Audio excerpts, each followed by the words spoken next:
ਕੁਝ ਦਿਨ ਪਹਿਲਾਂ ਮੋਗਾ ਦੇ ਸਰਕਾਰੀ ਹਸਪਤਾਲ ਦੀ ਲੇਡੀ ਡਾਕਟਰ ਰੀਤੂ ਜੈਨ ਦੇ ਨਾਲ ਮੋਗਾ ਦੇ ਵਿਧਾਇਕ ਹਰਜੋਤ ਕਮਲ ਦੀ ਕੁਝ ਕਹਾਸ ਸੁਣੀ ਹੋ ਗਈ ਸੀ, ਜਿਸ ਤੋਂ ਬਾਅਦ ਲੇਡੀ ਡਾਕਟਰ ਵੱਲੋਂ ਵਿਧਾਇਕ ਉੱਤੇ ਪਬਲਿਕ ਦੇ ਸਾਹਮਣੇ ਬਦਤਮੀਜ਼ੀ ਕਰਨ ਦੇ ਇਲਜ਼ਾਮ ਲਗਾਏ ਗਏ ਸਨ। ਇਸ ਸਾਰੀ ਘਟਨਾ ਤੋਂ ਬਾਅਦ ਅਗਲੇ ਦਿਨ ਲੇਡੀ ਡਾਕਟਰ ਦਾ ਤਬਾਦਲਾ ਹੋ ਜਾਂਦਾ ਹੈ।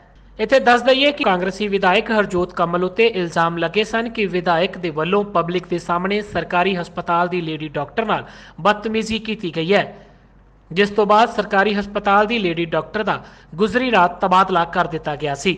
ਸਿਹਤ ਵਿਭਾਗ ਦੇ ਸਾਰੇ ਡਾਕਟਰ ਇਸ ਮੰਗ ਉੱਤੇ ਖੜੇ ਨੇ ਕਿ ਲੇਡੀ ਡਾਕਟਰ ਦਾ ਤਬਾਦਲਾ ਰੱਦ ਕੀਤਾ ਜਾਵੇ, ਜਿਸ ਦੇ ਚੱਲਦਿਆਂ ਮੋਗਾ ਦੇ ਕਸਬਾ ਬਦਨੀ ਕਲਾ ਅਤੇ ਟਰੋਲੀ ਭਰ ਦੇ ਐਸਐਮਓ ਅਤੇ ਸਰਕਾਰੀ ਹਸਪਤਾਲ ਦੇ ਡਾਕਟਰਾਂ ਦੁਆਰਾ 10 ਵਜੇ ਤੋਂ 11 ਵਜੇ तक ਐਮਰਜੈਂਸੀ ਦੇ ਬਾਹਰ ਰੋਸ ਪ੍ਰਦਰਸ਼ਨ करके कामकार ठप किया गया।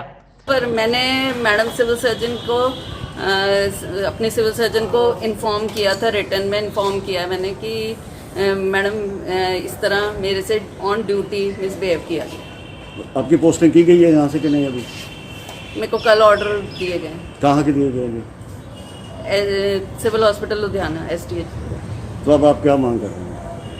मेरी this is punishment posting. Corona का काम करते हुए इतना ज़्यादा मैनेज करते हुए मशीन ब्रेकअप हो गई थी, इतना ज़्यादा लोड हो गया था, उसको रिपेयर कराया मैंने, खुद गई, खुद उसको सब कुछ मतलब करके भी अब फाइनली मुझे यही मिलेगा तो फिर तो ठीक है। ऐसे ही जैसा कि ਡਾਕਟਰਾਂ ਦਾ ਕਹਿਣਾ ਹੈ ਕਿ ਜੇਕਰ ਲੇਡੀ ਡਾਕਟਰ ਦੀ ਬਦਲੀ ਰੱਦ ਨਹੀਂ ਕੀਤੀ ਜਾਂਦੀ ਤਾਂ ਪਰਸੋਂ ਵੀ 2 ਘੰਟੇ ਲਈ ਕੰਮਕਾਰ ਠੱਪ ਕੀਤਾ ਜਾਵੇਗਾ।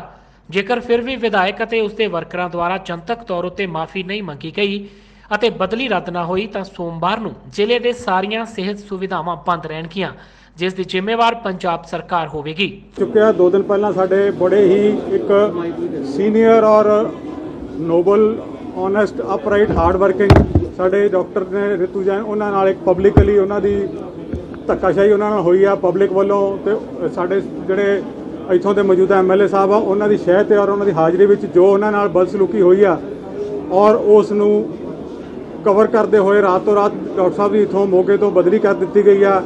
ਉਹਦੇ ਰੋਸ ਵਜੋਂ, ਉਹਦੇ ਪ੍ਰੋਟੈਸਟ ਵੱਲੋਂ ਸਾਰਾ ਜ਼ਿਲ੍ਹੇ ਮੋਗੇ ਦੇ ਜਿਹੜੇ ਜਿੰਨੇ ਵੀ ਸਿਹਤ ਮੁਲਾਜ਼ਮ ਨੇ ਸਾਰੇ ਜਥੇਬੰਦੀਆਂ ਸਾਂਝੇ ਤੌਰ ਤੇ ਅੱਜ ਇੱਥੇ ਇਕੱਠੇ ਹੋਈਆਂ ਰੋਸ ਪ੍ਰਗਟ ਕਰ ਰਹੇ ਆ ਤਾਂ ਕਿ ਇਹ ਜਿਹੜਾ ਕੋਰੋਨਾ ਮਹਾਮਾਰੀ ਦੌਰਾਨ ਸਾਨੂੰ ਜਿਹੜਾ ਇੱਕ ਸਾਡੇ ਗਲ 'ਚ ਹਾਰ ਪਾਇਆ ਗਿਆ ਸਰਕਾਰ ਵੱਲੋਂ, ਸਾਨੂੰ ਇਹ ਮਨਜ਼ੂਰ ਨਹੀਂ ਹੈਗਾ। ਅਸੀਂ ਗਲ 'ਚ ਹਾਰ ਲਾ ਕੇ ਸੁੱਟਣਾ ਚਾਹੁੰਦੇ ਆ ਔਰ ਸਰਕਾਰ ਤੋਂ ਇਹ ਅਸੀਂ ਡਾਕਟਰ ਦੀ ਬਦਲੀ ਵਾਪਸ ਜਿਹੜੀ ਔਰ ਉਹਨਾਂ ਦੀ ਜਿਹੜੀ ਆ ਉਹਨਾਂ ਨੂੰ ਠੇਸ ਪਹੁੰਚੀ ਅਸੀਂ ਉਹਨਾਂ ਦੀ ਬਾਇਜ਼ਤ ਜਿਹੜੀ ਆ ਉੱਥੋਂ ਵਾਪਸੀ ਜਿਹੜੀ ਆ ਸਿਵਲ ਹਸਪਤਾਲ ਮੋਗਾ ਵਾਪਸ ਚਾਹੁੰਦੇ ਆ। ਅਸੀਂ ਕੁਝ ਚੀਜ਼ਾਂ ਤੇ ਜਿਵੇਂ ਰਿਸ਼ਵਤਖੋਰੀ ਵਾਲਾ ਮਾਮਲਾ ਦਾ ਐਲੀਗੇਸ਼ਨ ਲਾਇਆ, ਅਸੀਂ ਕਹਿੰਦੇ ਹਾਂ ਵਿਭਾਗੀ ਇਨਕੁਆਇਰੀ ਕਰਾਉਣ ਜਾਂ ਜੋ ਮਰਜ਼ੀ ਇਨਕੁਆਇਰੀ ਕਰਾਉਣ, ਇਹ ਸਾਡੀ ਜਿਹੜੀ ਆ ਮਾਨ ਸਨਮਾਨ ਤੇ ਠੇਸ ਪਹੁੰਚਾਈ ਉਹਨਾਂ ਨੇ। ਇੱਕ MLA ਕਵੇ ਤੇ MLA ਫਿਰ ਆਪਣੀ ਅਫਸਰਾਂ ਨੂੰ ਕਵੇ ਨਾ ਵੀ ਚੈੱਕ ਕਰੋ ਰਿਸ਼ਵਤ ਕਿੱਥੋਂ ਸ਼ੁਰੂ ਹੁੰਦੀ ਆ। ਰਿਸ਼ਵਤ ਤਾਂ ਮੁਲਾਜ਼ਮ ਨਹੀਂ ਨਾ ਕਰਦੇ, ਅਫਸਰ ਕੰਪੀਟੈਂਟਾਂ ਤੇ ਨਹੀਂ ਕਰੇਗਾ ਮੁਲਾਜ਼ਮ ਰਿਸ਼ਵਤ। ਉਧਰ ਕਰੋਨਾ ਪੋਜ਼ਿਟਿਵ ਹੋਣ ਤੋਂ ਬਾਅਦ ਘਰ ਵਿੱਚ ਇਕਾਂਤਵਾਸ ਰਹਿ ਰਹੇ MLA ਹਰਜੋਤ ਕਮਲ ਨੇ ਕਿਹਾ ਕਿ ਉਹਨਾਂ ਦਾ ਕਿਸੇ ਦੇ ਨਾਲ ਕੋਈ ਲੜਾਈ ਝਗੜਾ ਨਹੀਂ ਹੈ ਤੇ ਨਾ ਹੀ ਉਹਨਾਂ ਦੇ ਕਹਿਣ ਤੇ ਕਿਸੇ ਵੀ ਡਾਕਟਰ ਦੀ ਬਦਲੀ ਹੋਈ ਹੈ। ਉਹਨਾਂ ਕਿਹਾ ਕਿ ਜੇਕਰ ਉਹ ਕੰਮ ਕਰ ਰਹੇ ਨੇ ਤੇ ਲੋਕਾਂ ਦੇ ਦੁੱਖ ਸੁੱਖ ਵਿੱਚ ਸ਼ਾਮਿਲ ਹੋ ਰਹੇ ਨੇ ਤਾਂ ਹੀ ਉਹਨਾਂ ਨੂੰ ਕਰੋਨਾ ਹੋਇਆ। ਅੱਗੇ ਬੋਲਦਿਆਂ ਉਹਨਾਂ ਕਿਹਾ ਕਿ ਉਸ ਦਿਨ ਵੀ ਅਜਿਹਾ ਕੁਝ ਨਹੀਂ ਹੋਇਆ। ਇਹ ਸਰਕਾਰੀ ਹਸਪਤਾਲ ਦੇ ਕੁਝ ਡਾਕਟਰਾਂ ਦੀ ਮਿਲੀ ਭੁਗਤ ਹੈ ਜੋ ਇਸ ਮਾਮਲੇ ਨੂੰ ਧੂਲ ਦੇ ਰਹੇ ਨੇ। ਇਹ ਸਰਕਾਰੀ ਨੌਕਰੀ ਹੈ, ਕੋਈ ਸਾਰੀ ਉਮਰ ਦਾ ਥੋੜੀ ਗਦੌੜਾ ਫੇਰਿਆ ਵੀ ਇੱਥੇ ਹੀ ਰਹਿਣਾ। ਔਰ ਸਾਡੇ ਕੋਲ ਮੋਗੇ 'ਚ 3 ਮਾਈਕਰੋਬਾਇਓਲੋਜਿਸਟ ਨੇ, 2 MSc ਮਾਈਕਰੋਬਾਇਓਲੋਜੀ, 1 MD ਮਾਈਕਰੋਬਾਇਓਲੋਜੀ। ਤਾਂ ਫਿਰ ਕੀ ਹੋ ਗਿਆ ਜੇ ਉਹ 10-12 ਸਾਲ ਇੱਥੇ ਨੌਕਰੀ ਕਰ ਲਈ, ਉਹਨਾਂ ਦੀ ਬਦਲੀ ਹੋ ਗਈ ਤਾਂ ਕੋਈ ਕਹਿਰ ਥੋੜੀ ਆ ਗਿਆ ਇਹ। ਔਰ ਉਹ ਵੀ ਮੇਰਾ ਇਸ਼ੂ 11 ਨੂੰ ਰੇਜ਼ ਹੋਇਆ, ਉਹਨਾਂ ਦੀ ਬਦਲੀ ਦੀ ਲਿਸਟ ਜਿਹੜੀ ਆ ਉਹ 10 ਨੂੰ ਬਣੀ ਪਈ ਹੈ। ਔਰ ਜਿਹੜੀ ਕਰਪਸ਼ਨ ਦੇ ਚਾਰਜਿਸ ਦੀ ਗੱਲ ਕਰਦੇ ਉਹ ਮੈਂ ਨਹੀਂ ਲਾਏ, ਉਹ ਤਾਂ 3 ਅਗਸਤ ਨੂੰ ਜਿਹੜੇ ਬੰਦਿਆਂ ਨੂੰ ਇੱਥੇ ਟੈਸਟ ਨਹੀਂ ਹੋਏ ਇਹਨਾਂ ਨੇ ਫਰੀਦਕੋਟ ਭੇਜਤਾ, ਸਿਵਲ ਸਰਜਨ ਫਰੀਦਕੋਟ ਨੂੰ, SMO ਫਰੀਦਕੋਟ ਨੂੰ, ਉਹ ਬੰਦਿਆਂ ਨੇ ਕੰਪਲੇਂਟ ਕੀਤੀ ਆ ਔਰ ਉਹ ਜਿਹੜੀ ਕਰਪਸ਼ਨ ਦੇ ਚਾਰਜਿਸ ਹੈ ਉਹ ਉੱਥੇ ਲੱਗੇ ਆ।